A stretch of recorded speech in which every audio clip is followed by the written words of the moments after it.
Good evening. Siguro alam nyo naman na may bago na tayong Finance Secretary. Dati ang Finance Secretary ay si Jokno. Ngayon ang Finance Secretary na natin ay walang iba kundi ang asawa ng MMFF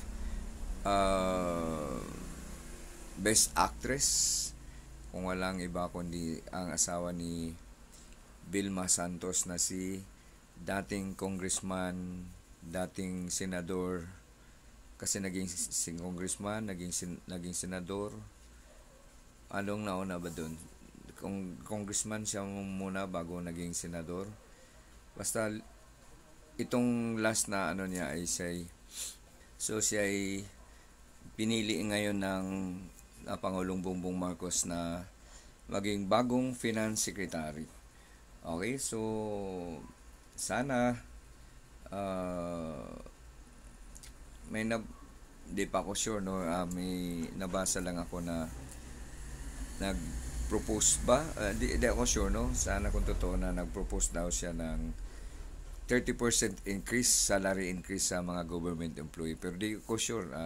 Ang balita ko lang sa inyo ay, yun nga, si Ralph Recto ang naupong bagong Finance Secretary kapalit ni Secretary Jokno na siya ay nalipat ngayon doon sa Bangko Sentral ng Pilipinas. Pero hindi siya ang gobernador doon. Okay, parang